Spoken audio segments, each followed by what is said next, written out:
Hey everybody, welcome to Workforce Gaming. I am Brad, here with Doug. Hey.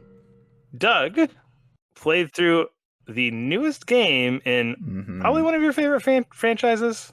It is a franchise that I like and Yeah, I was gonna say, I yeah. feel like every time in my mind I think it's your favorite franchise, and then you're like, I like them a lot, but also they suck.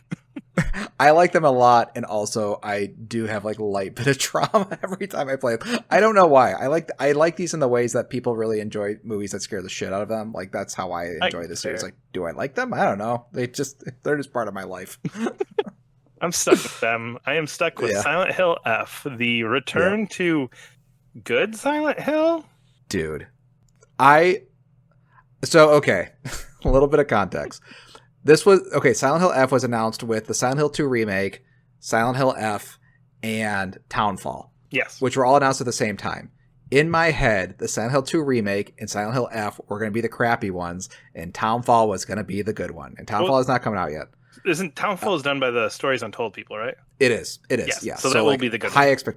that will be the good one. Silent Hill 2 remake fucking rocked. This is legitimately the best Silent Hill game, like pretty much bar none. Like it is the best one. And then Townfall, I would just be sweating if I was a Townfall dev at this point because I am genuinely shocked how good this game is, and like for real is probably the best Silent Hill game, and like that's maybe not as impactful as 2 was on release, but just as like Silent Hill as a franchise, like this game just fucking rocks. It's so good. It is so good. So, okay. Is it like a go back to the roots type of deal where it's like it's good because it's doing that? Is it good because it's doing something new? Like what makes this stand out? It stands out because it's doing the opposite of what every Silent Hill game has tried to do. So like Silent Hill Downpour, Silent Hill Homecoming, they're like, we're just going to make another game in this series. So like, okay, we'll set it in Silent Hill. Another guy gets trapped in Silent Hill and yada, yada. Okay. This one is just like, it took the franchise like in a totally different direction, and it completely like, so like the setting is like, so it's set in Japan. So it's not set in Silent Hill or the Silent Hill that we know and love. And then instead of taking things like, if you're building like an IP, like you're making like a new sequel for like an IP, you're going to take like, okay, the characters, the setting, Yeah. and then maybe like major plot points or something like that. And what this did, it's like, okay, we're not going to take any characters. We're not going to take any of the setting.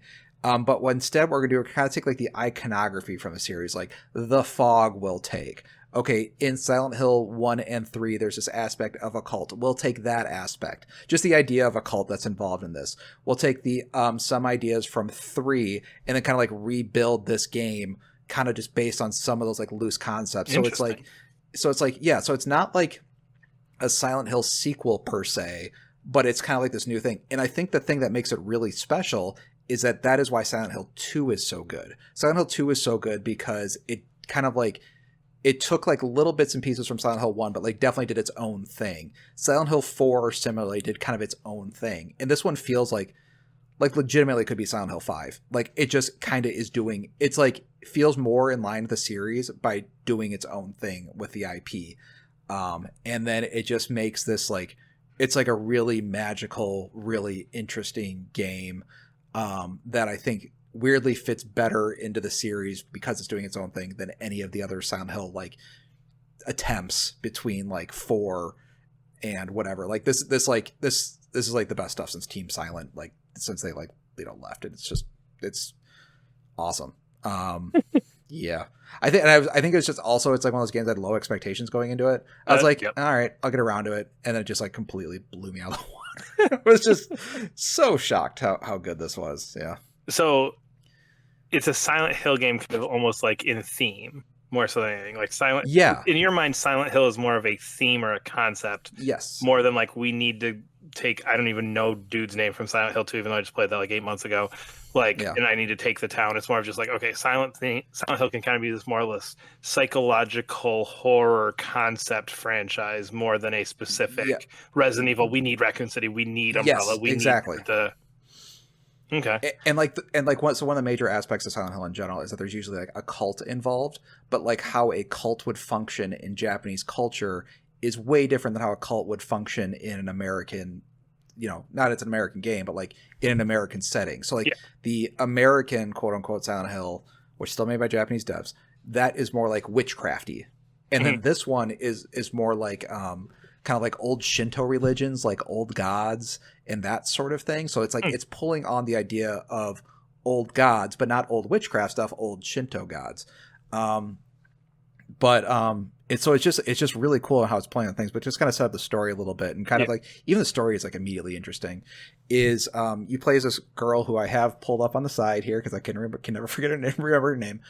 So her name's Hanako, and the game starts with like your basically drunk abusive father kicking you out of the house, and then you need to go talk with your friends about this because like you're just having a tough time. And so you kind of start on like sort of like a hill on top of the village, and then you walk down into the town, and like as you're walking into the town, like it becomes like the Silent Hill creepy town. So like in all the other Silent Hill games, it's a character going to a place. So like in Silent Hill, and all of them, they're going to Silent Hill. They don't live in Silent Hill, they're going to Silent Hill, or they're being transported to Silent Hill. In this one, it's just happening like in her hometown. So it's like genuinely just like really unsettling that like Silent Hill isn't something that's happening far away. It's happening like down the street from her. Is she able to go in and out of this? Like, no. So like she kind of goes like into the hellhole. Like she's walking into town. She's like, "Where is everybody?" And like, why is there and this then from fog that here? point on, you're in the fog. You're in the fog. Yeah, you're in the shit basically. And then the story basically centers around your main character, obviously, and then her three sort of high school friends. And I think the one thing like maybe to like lightly talk about for a second is that because they are all high schoolers, like this game genuinely has some like I'd say almost heinous scenes in them, and they're happening to like high schoolers. And heinous just like as in violence, not in like other ways that it could be, but like there was a particular cutscene in this game or series of cutscenes where I like had to pause it and like take a break and then kind of like, all right, I'm gonna go get some water and then come back and then finish the cutscene because they were so intense. So I do think like while I do like this game a lot, it's like big if you're like not okay with that sort of thing, because I think that is the thing that's like kind of also makes it like a little bit more intense. It's like it's happening to like younger people. Like they're not like middle schoolers, but they are like late high schoolers sort of thing, kind of like whatever. It's not your middle-aged dude who's like in Silent Hill too. Yeah. So when you're seeing these things and there's a sort of like punishment aspect to Silent Hill, you're trying to figure out, it's like, why would high schoolers, deserve this sort of level of shit happening to them? But it's really cool because as the game's progressing, you're kind of learning how all three of these characters sort of interact and how this sort of like occult Silent Hill aspect, like why were they pulled into this situation? Why was your main character pulled into this situation? Like the first play, and the one of the weird things about this, like I think more so than any game, even more so than Nier, requires multiple playthroughs of the game. And the first time you're playing it feels like a goddamn nightmare, because not only I think there's like horrible things happening, there's just not a lot of explanation for why those horrible things are happening. And then when you do the new game plus, it starts adding more context to what is going on. So when you play the game, you're kind of like that sort of like Silent Hill area, and then when you get turned to the other world, which is sort of like the more fucked up version of Silent Hill in the Silent Hill games, typically it's shown as like this sort of like metal grating, everything's rusted, that sort of thing. But in this one, it's you're going to this like old Shinto temple. So it's like a lot of like sort of those oh god, what are those gates called? The big red gates in Japan. Oh, yeah. I even googled this because they're so prevalent in the game. I was like, what does this mean? You go to this sort of like dark temple area, and you're performing as you're progressing through the game. You're going through steps of some ceremony that you're not quite sure like what it is. So like as the game is progressing, you're going more and more to this like fucked up ceremony, and you're not quite sure how it's like what the end point is for it. And then you have this sort of like mysterious character who just wears a mask the whole time and is like guiding you through like, oh, I'm so sorry I have to do this, but we have to cleanse your soul. And there's just some fucked up shit that's happening. But it's really cool playing the new game plus, and then like it's starting because now you know where the story's going, and they're adding new stuff in new game plus, like little breadcrumbs that are like sort of like giving you more context for like what happens. Like New Game Plus immediately starts like, oh, that's what was happening for this major part of the game. Does that make the first playthrough less interesting? Like, I guess, okay, so after the first playthrough, were you just kind of in that, like, I'm grumpy, like, what happened? I don't quite understand it. Like, is it that vague to the point where it's, like, irritating until you jump into New Game Plus? It's like, it's really vague, but it kind of, it's the first playthrough ending probably has like the most vague ending I've ever played of a game. Like it almost kind of like, it's actually reminded me a lot of Returnal, where the first time you play Returnal, it has like a very vague ending. Okay. That then you get more information on as you play the game, which like clearly the Returnal fans or something like that. I think it was unsatisfying, but just the crazy stuff that's happening in that finale and the fact that you don't have a lot of context for it, I think was actually interesting to me personally, because it's like it kind of reminds me of like kind of like those like art, it's like kind of like an arty horror movie where there's just like some crazy shit happening and maybe not all of it's explained. So it's just sort of this like very confusing nightmare on the first playthrough is really cool. Then secondarily, it's also really cool playing New Game Plus, and now that you have context, you know what's coming up and they're giving you additional context for it. It's like it kind of gives you like a new view on that story. And I thought that was just like really clever and smart in like an interesting way. I don't know, like it's kind of like those, like we talked about this before, like there's a cool gameplay idea. I don't know if I like love it, but like that's a cool idea of like you replay a game and it now fills in the gaps. So now it's a new thing. Yeah. And then but then you also have to go through like a third time to. I was gonna say, how many times are we doing this? Yeah. So as of recording, I've completed 2.5 times. Okay, and it's different every time? That's the thing. It's not significantly different. So like New Game Plus has a lot of changes to it. Or like the thing that's kind of cool about New Game Plus is that it will have like when I was playing the original game, I got this area, it's like, oh, it's weird this place is a dead end. But then like you play New Game Plus, like a new door will be open. Okay. So it's not like the game's not drastically different, but it's like opening these doors that are then like sending you to areas that are like foreshadowing stuff that happens at the end of the game. So you're like, oh, behind this door was like everything I would possibly need to know that happened the first time around, or like and so it's like, it's kind of neat. So it's like, cause it's playing on your knowledge of how the game goes and showing you cool new areas and stuff, and actually modifies the cutscenes slightly as well. So the cutscenes are changing like very slightly in certain ways, and then it gives you a new ending. And then like this is like light spoilers. This is light spoilers, but something that's kind of interesting about this is that in the credits, there is then a third plot happening that you don't know anything about. Like, and I don't want to ruin it or anything like that. It's kind of like a Marvel tease. In the Marvel tease, it seems like a completely different story, and then you don't find out what that completely different story is until your third playthrough, a New Game Plus or whatever. So that's like what I'm going through now, is learning like, what is this mysterious third story that is happening only in the credits of the game. So it's like, it's these, at the very least, it's really interesting ideas. Yeah. And that's what I really liked about the game. And like the visuals are like, it's like, it's one of those games that has like really strong art direction while also being technically very good. Like it's an Unreal Engine 5 game, and it looks like an Unreal Engine 5 game. I was surprised how good looking it is.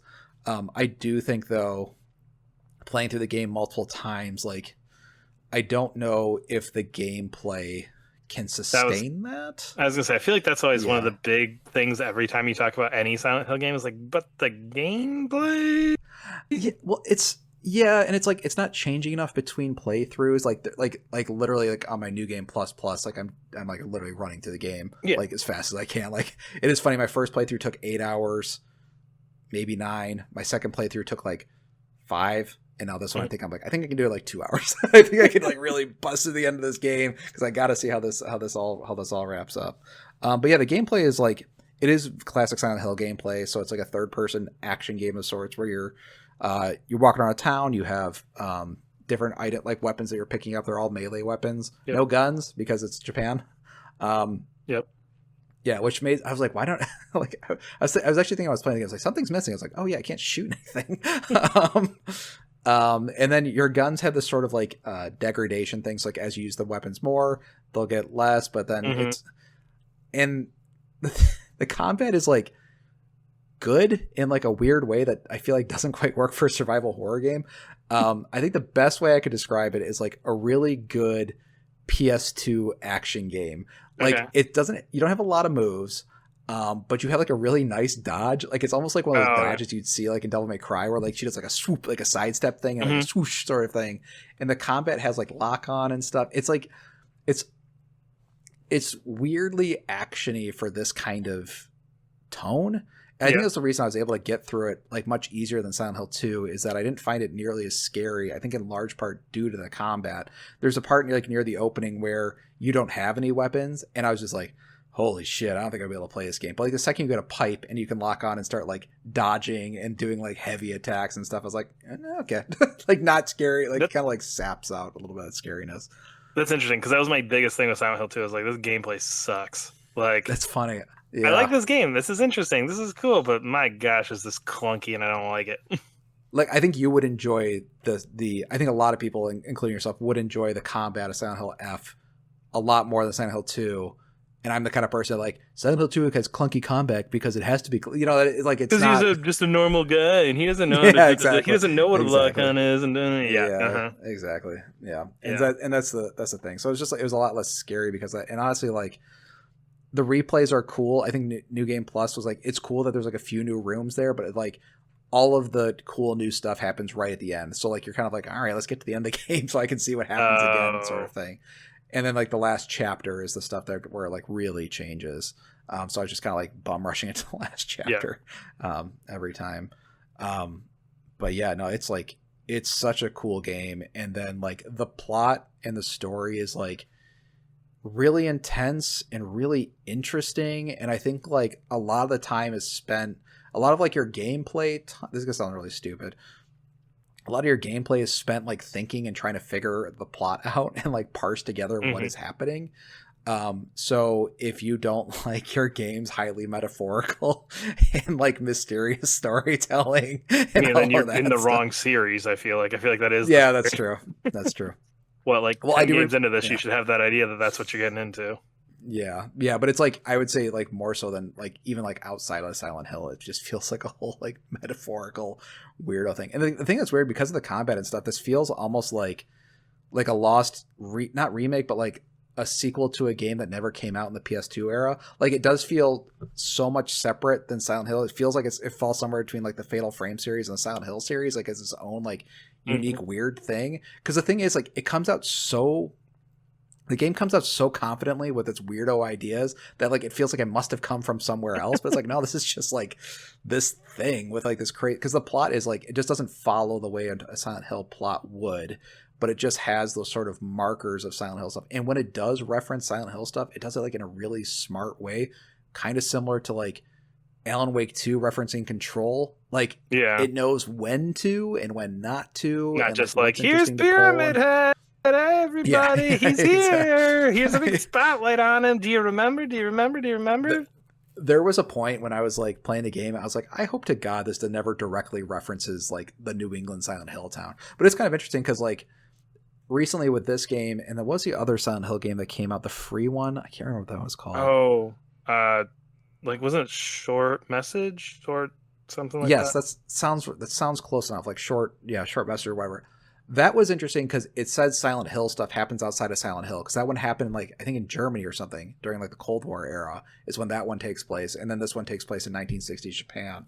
One interesting thing about the setting is that like, so it's, you play as a teenage girl in 1960s Japan, and then they in interviews and stuff, they talk about that very specifically because it's like a really sexist society, and a lot of her fight is like fighting not like sexism necessarily, but like just trying to be like herself in the society, because she is a she's not a tomboy. Maybe a tomboy would be like kind of what would be like an American version of that, but she like, it's not that she doesn't want to be a girly girl, but she's just like, her best friend's a boy and she just wants to play with him, like because they were childhood friends. Like they play a space war game, and like that's a big part of the plot. It's a space war game that they used to play as kids because they just want to be kids. They don't want to be boyfriend and girlfriend, but now they're in high school, so there's this weird pressure to become boyfriend and girlfriend.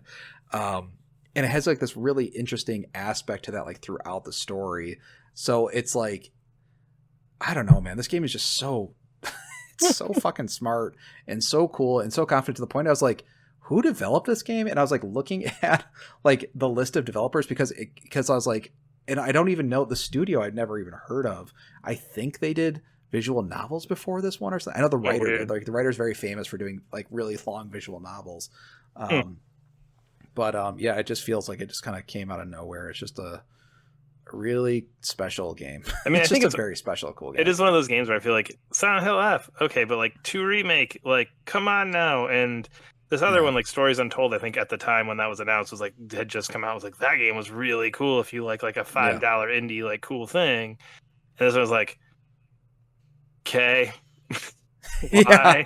Yeah. All right, well, I guess it's cool that's in Japan, but this probably be shit, like you said. So I think it is interesting that, like, okay, like, yeah, it's fun when a game comes out of nowhere, especially a game like this, where if it is that good, that, hey, this game that everybody completely wrote off is going to end up being Doug's top 3 game of the year or whatever. Like, this will be hard to beat as like my game. Like, I just like to put it out there, like, this will be hard to beat as my game of the year. It's just such an interesting, unique, weirdo game that I just really, really loved. And I'm like excited to see how this new game plus is, because like that first story was rewarding for being this confusing nightmare. The second story was really rewarding because now I understood the plot a little bit more. And now understanding how this third plot is all going to play out is like also really rewarding. So it's just a neat game. If you are a horror fan, like you everybody should absolutely play this.